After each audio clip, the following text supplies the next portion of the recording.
Mesdames et messieurs, il faut que vous voyiez ce gars que je suis en train de regarder là maintenant. Ça, les gars, c'était moi en 2013, au moment où je rentre à l'école 42 de Xavier Niel. Incroyable. Le visage est fier, un petit peu fatigué, vous avez vu, ça se voit pas là comme ça peut-être, hein, mais j'étais rincé de ouf, parce que en fait là, je venais juste de terminer les épreuves épiques de l'école 42 qui sont aussi connues sous le nom de la piscine. La piscine, pour ceux qui connaissent, vous savez, c'est ce mois où tu travailles d'arrache-pied, tu travailles comme t'as jamais travaillé de ta vie, tu vois ce que je veux dire. Et donc je sortais de ce mois-là, et c'est pour ça que j'avais maigri, mon frère. Maigri, comme jamais, hein. Non, franchement, le sport à côté, pas la peine. Ceux qui veulent maigrir, arrêtez. Faites un peu de code, ça va vous faire maigrir. Bref, les gars, il y a 10 ans, je me lançais dans cette école assez folle qu'est l'école 42. Le concept était assez dingue, hein. Voilà, j'entendais le truc, pas de prof, pas de cours, rien du tout, pas de diplôme, on s'en fout, tout ça. Maintenant, ce qui compte, c'est les projets, c'est les compétences, c'est réussir à être capable de faire des choses. C'est ça qui compte, et c'est comme ça qu'on devient les meilleurs programmeurs du monde. Ça m'a charmé, ça m'a donné envie. Je me suis dit, mais non, mais lourd, mais c'est ça que je dois faire. C'est ça que je veux aller. Je veux aller là, c'est parti, on y va. Donc j'y vais, je vais à l'école 42, je fais les tests d'admission, je suis admis. Et je me retrouve du coup à faire cette fameuse piscine qui me fait maigrir. Ouais, le chien il est d'accord.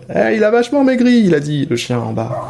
Donc ouais, ça fait déjà 10 ans maintenant, l'eau a coulé sous les ponts, j'ai envie de dire, depuis 10 ans, puisque, ouais, frère, on a changé, tu connais, maintenant, on a fait pas mal de choses, on a une chaîne YouTube, on a été coursier à vélo, on a fait des vidéos de développeurs freelance, on a ensuite, bref, j'ai fait plein de trucs, je suis même devenu papa, c'est pour te dire, papa une fois, papa deux fois, les gars. Qu'est-ce qui se passe maintenant, hein?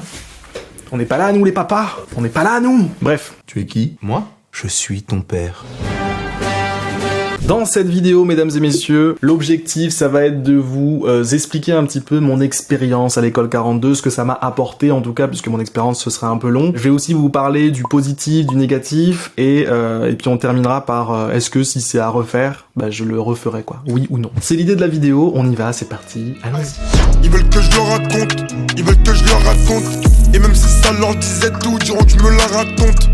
Alors déjà, qu'est-ce que l'école m'a apporté? Ce que l'école m'a apporté, les gars, ça se divise en deux catégories. Première catégorie, le technique. Deuxième catégorie, le mental. Parce que le mental, c'est très important, ok? Le mental, c'est la base de tout. S'il n'y a pas de mental, il n'y a rien, tout s'effondre, on est une merde, ok? Tu vois ce que je veux dire? Donc, à l'école 42, au niveau mental, il y a énormément d'apprentissage. Pourquoi? Parce que tu apprends à persévérer. En fait, tu apprends à la dure, si tu veux, tu vois? Tu apprends à te prendre des zéros et te relever le lendemain et dire allez, c'est pas grave, on va pas se laisser abattre, on va continuer, tu vois. Ça, c'est 42. 42, c'est un endroit où tu apprends aussi que y a pas vraiment de limite à ce que t'es capable de faire. Parce que à chaque fois que tu vois un projet, un nouveau projet, machin, t'as le sujet du projet, tu te dis non mais ça, jamais je pourrais le faire. Et en fait, tu travailles un petit peu et tu te rends compte que t'es capable de le faire. Ça n'a pas de prix d'avoir cette confiance en soi-même, tu vois, cette confiance en ses compétences, se dire, peu importe le problème, c'est qu'une question de temps, tu vois, c'est qu'une question de temps et je peux le résoudre. Juste tu me mets là-dessus, tu me donnes un petit peu de café, du Red Bull, peu importe, selon les religions, je vous juge pas les gars, et je vais résoudre le problème, tu vois ce que je veux dire. Ça c'est 42, ça c'est, voilà, au niveau mental, ça m'a apporté tout ça. Persévérance, confiance en mes compétences, patience, discipline, parce que tu sais très bien que si tu travailles pas, bah il va rien se passer, tu vois. Donc ça c'est au niveau mental, je dirais que j'ai assez bien résumé ce qui se passe au niveau mental là, à l'école 42. Ensuite, au niveau technique, évidemment, bah, l'apprentissage il est énorme parce que déjà, il y a une difficulté à l'école 42 qui est très intense, c'est-à-dire que moi je venais de la fac avant, j'avais déjà commencé une licence en informatique, et la licence en informatique, pour te donner un ordre d'idée, en termes de difficulté, c'était à 3 sur 10, tu vois, 3 sur 10, c'est-à-dire qu'il y a un petit peu de difficulté de temps en temps, mais le reste du temps, tu te fais chier, quoi. Et là, à l'école 42, on était sur du 9 sur 10. Tu vois, là, ça touchait le plafond de la difficulté, tu vois. Ne t'inquiète pas, ça va bien se passer. Du coup, comme c'est dur, tu apprends plus automatiquement. T'es plus poussé dans tes retranchements, t'es plus poussé vers tes limites. Et qui dit être poussé dans ses limites, eh ben, dit que les limites, tu les repousses un petit peu, tu vois, tu deviens meilleur, du coup. Tu deviens meilleur. Donc voilà, techniquement, tu apprends plus, tout simplement parce que tu fais plus de projets et que ces projets sont plus difficiles que dans la plupart des autres endroits où tu peux apprendre à coder. Ensuite, il y a aussi le fait, au niveau technique, que 42 ne prend pas de raccourcis sur l'apprentissage du code. 42 te pousse à apprendre les vraies bases du code. L'algorithmie, le shell, le terminal, le Git. Git, je rigole parce que Git c'est quand même difficile au début. Hein. Quand tu rentres dans Git, ça met un petit moment quand même avant de te sentir à l'aise dessus. Donc ouais, Git et le langage C. Le langage C qui est un langage assez bas niveau. Et avec le langage C, tu fais des projets faramineux. Tu construis des pyramides. Vraiment, tu fais des projets qui sont extrêmement complexes à base juste de C, et ça t'apprend énormément, vraiment énormément, contrairement à, je dirais, pas mal de formations qui aujourd'hui essaient de prendre des raccourcis, d'essayer de laisser tomber l'algorithmie, de laisser tomber la résolution de problèmes, et de plutôt se concentrer sur allez, on fait un site web tout de suite, HTML, CSS, vous allez voir, c'est visuel et c'est sympa. Bah en fait, 42 ne prend pas ce raccourci-là, et ça c'est stylé. Voilà. Au niveau technique, non seulement t'as une difficulté qui est présente, et en plus de ça prend pas de raccourcis, donc t'apprends des bases qui vont te servir vraiment tout le temps après. Au final, les gars, si je devais résumer ce que m'a apporté l'école 42, c'est une chose, et cette chose, c'est la confiance en ma capacité à résoudre des problèmes difficiles. Voilà. Ça, c'est 42. C'est ce que ça m'a apporté, moi, personnellement. Une confiance en mes capacités à résoudre des problèmes, quoi. Je peux résoudre des problèmes. Je le sais, tu vois. C'est bon, je le sais maintenant. Y a pas de doute là-dessus. Je suis au courant. Et ça, c'est cool. Alors maintenant, ce que je vous propose, les gars, c'est d'aborder les choses de façon un petit peu plus pragmatique en parlant non seulement du positif, mais du négatif de l'école 42. Positif ici, négatif ici, on y va, c'est parti. Alors, premier point positif, c'est que c'est gratuit. C'est gratuit, les gars. Faut savoir que moi, avant de rentrer à l'école 42, avant même de rentrer à la fac, j'avais déjà regardé, tu sais, les écoles et tout d'informatique qui avaient l'air stylées, intéressantes, etc., etc.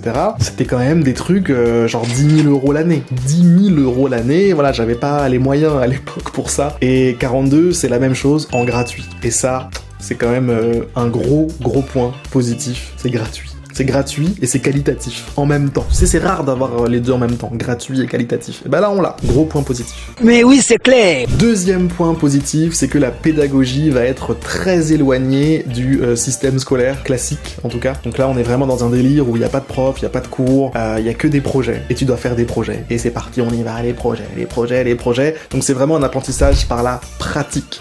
Et ça, je trouve ça méga puissant. C'est pour moi un gros point positif. Troisième point positif, le peer learning, l'apprentissage par les pairs, donc. Ça veut dire quoi? Ça veut dire que, en fait, pour te former, tu vas devoir te rapprocher des autres personnes qui sont à côté de toi, tu vas devoir leur dire « Hey, t'as résolu comment, toi, l'exercice, machin ?»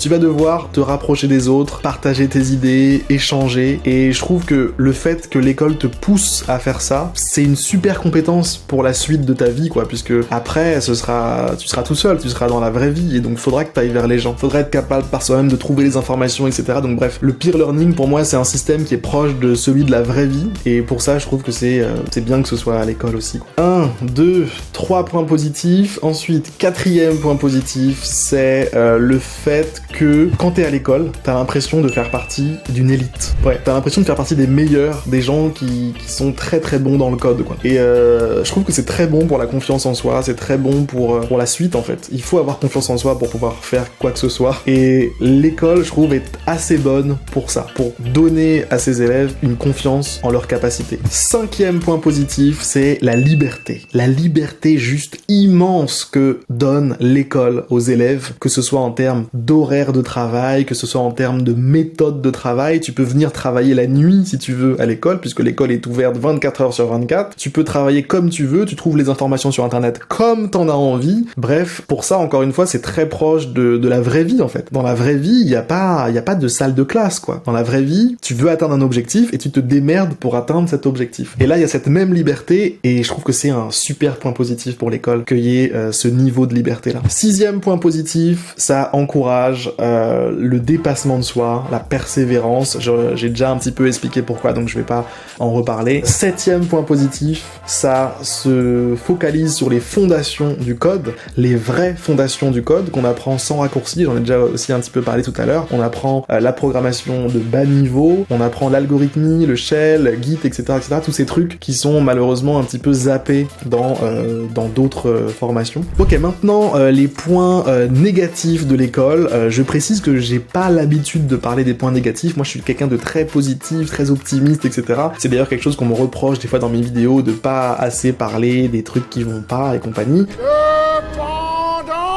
Alors là, je vais faire un effort, c'est parti, on y va. Premier point un peu négatif, je trouve, en tout cas ça peut être négatif, c'est que 42, c'est un petit monde un peu fermé, qui peut potentiellement te donner l'impression que, je sais pas, être un peu renfermé sur lui-même. Tu sais, donner une impression de secte, un petit peu. Genre, le but de ta vie, c'est de terminer 42. Le but de ta vie, c'est de faire des projets, c'est de faire machin.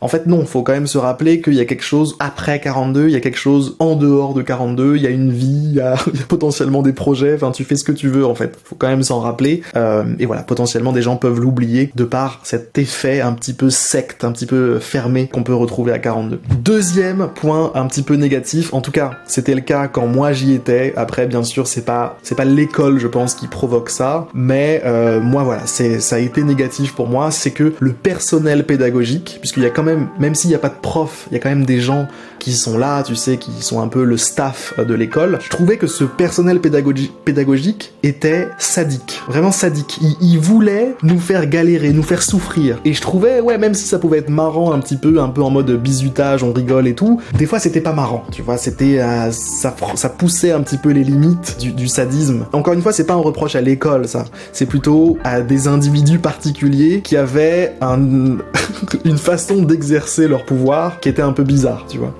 Par exemple, ils vont pas aimer un truc que t'as fait, bim, ils vont te coller une punition horrible, tu vois, genre tu dois récurer à la brosse à dents, tout un tas de trucs dans l'école, enfin bref, voilà. Donc ça, c'était un point négatif pour moi dans l'école. Troisième point négatif, c'est que l'école a beau être très très bonne sur l'apprentissage du code, en fait sur les compétences qui vont te servir dans le monde du travail, c'est-à-dire comment réussir à en vivre en fait de tes compétences en code, bah en fait là, il y a pas beaucoup d'informations, il y a pas beaucoup d'infos là-dessus, ouais. Donc ouais, je dirais qu'il y a quelques lacunes à ce niveau-là. En gros, on t'apprend pas à réussir à vivre de tes compétences en code. On t'apprend à les acquérir, mais on t'apprend pas ensuite à en faire quelque chose. Et ça, je trouve que c'est dommage, parce qu'au final, la plupart des gens, ce qu'ils veulent, en fait, c'est réussir à vivre de leurs compétences en code. Et que ce soit en CDI, que ce soit en mission freelance, que ce soit en créant leur boîte. Et voilà, il y a pas cet apprentissage-là à l'école 42. Ensuite, un autre point négatif, c'est que ça te demande d'être disponible à temps plein. Vraiment, il faut être à fond, il faut être prêt à tout donner.